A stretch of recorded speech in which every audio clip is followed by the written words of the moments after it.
బంగాళాఖాతంలో ఉత్తర ఒడిశా పశ్చిమ బెంగాల్కు ఆనుకుని ఈ నెల 23, 24 తేదీల్లో అల్పపీడనం ఏర్పడనుంది. ఇక దీని ప్రభావంతో తెలంగాణలో విస్తారంగా వర్షాలు కురిసే అవకాశం ఉందని ఐఎండీ వెల్లడించింది.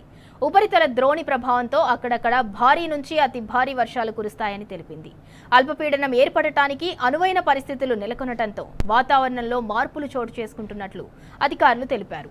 ఇక కొన్ని చోట్ల తేలికపాటి నుంచి మోస్తరు వర్షాలు పడతాయని వెల్లడించారు. ఆదిలాబాద్, కుమ్రంభీం, ఆసిఫాబాద్, నిర్మల్, నిజామాబాద్, జగిత్యాల, మంచిర్యాల, పెద్దపల్లి, భూపాలపల్లి, కరీంనగర్, ములుగు, భద్రాద్రి జిల్లాల్లో ఈదురుగాలులతో కూడిన వానలు పడే అవకాశం ఉందని వెల్లడించారు.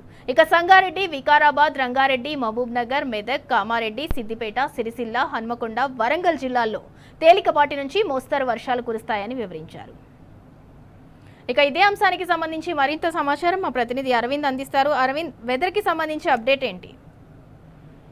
రైట్ సింధురా, ఏదైతే సముద్ర మట్టానికి ఋతుపవనాల ద్రోణి ఒకటి కొనసాగుతుంది కాబట్టి దాదాపుగా దాని వల్ల కూడా అటు బంగాళాఖాతం వైపు విస్తరించి సముద్ర మట్టానికి 1.5 కిలోమీటర్ల ఎత్తున కొనసాగుతుంది కాబట్టి రాష్ట్రంలో భారీ వర్షాలు కూడా కురిసే అవకాశాలు కూడా ఉన్నాయంటూ కూడా వాతావరణ శాఖ హెచ్చరికలు జారీ చేసింది. కొన్ని ప్రాంతాల్లో మాత్రం తేలికపాటు కూడా వర్షం కొనసాగే అవకాశాలు కూడా ఎక్కువ ఉన్నాయి. ప్రజలందరూ కూడా అప్రమత్తంగా ఉండాలంటూ కూడా ఇప్పటికే రాష్ట్ర వాతావరణ శాఖ అధికారులు తెలియజేశారు. ఏదైతే ఈ ఋతుపవనాల ద్రోణి ప్రభావంతో అటు ఉత్తరాది కానీ ఇటు ఈశాన్య రాష్ట్రాల్లో కానీ భారీ వర్షాలు కూడా ఇప్పటికే కురుస్తున్నట్టు కూడా వాతావరణ అధికారులు తెలిపారు. అటు కొన్ని ప్రాంతాల్లో కూడా ఇప్పటికే రోడ్డు మార్గాలు కూడా ఆపినట్టు కూడా ఇప్పటికే వాతావరణ శాఖ కానీ అక్కడ జిల్లా యంత్రాంగం కానీ ఇప్పటికే వాతావరణ శాఖ హెచ్చరికలు కూడా జారీ చేశారు. ఏదైతే పశ్చిమ మధ్య బంగాళాఖాతంలో ఉపరితల ఆవర్తన నుండి ఈశాన్య అరేబియా సముద్రం వరకు ఇప్పుడు పశ్చిమ మధ్య బంగాళాఖాతం మరియు దాన్ని ఆనుకుని కోస్తాంధ్రప్రదేశ్ తీరం నుండి దక్షిణ తెలంగాణ మరియు అటు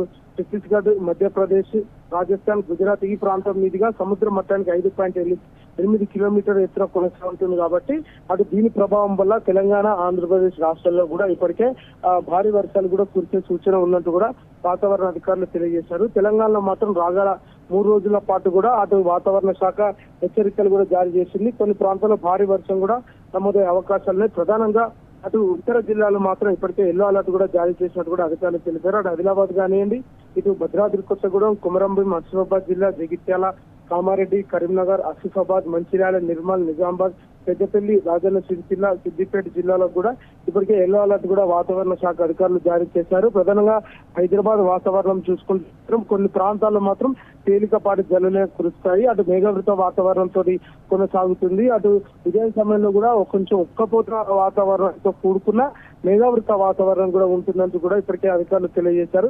ఏదేమైనప్పుడు కూడా తెలంగాణ రాష్ట్రంలో కూడా రాగల 3 రోజుల పాటు నగరంలో తేలికపాటి జల్లులు కురిసే అవకాశాలు ఉన్నాయి. అటు రాష్ట్ర జిల్లాలో మాత్రం అక్కడక్కడ కూడా కొంచెం భారీ వర్ష సూచన కొన్ని జిల్లాలకు హెచ్చరిక జారీ చేశారు. మరికొన్ని జిల్లాలకు మాత్రం ఆ వర్ష సూచన కూడా ఎక్కువగా ఉండే అవకాశాలు ఉన్నాయంటూ కూడా వాతావరణ అధికారులు హెచ్చరికలు కూడా జారీ చేశారు. Sindhura, right, thank you Aravind. ఇక మొత్తానికి బంగాళాఖాతంలో ఉత్తర ఒడిశా, పశ్చిమ బెంగాల్కు ఆనుకునైతే ఈ నెల 23, 24 తేదీల్లో అల్పపీడనం ఏర్పడింది.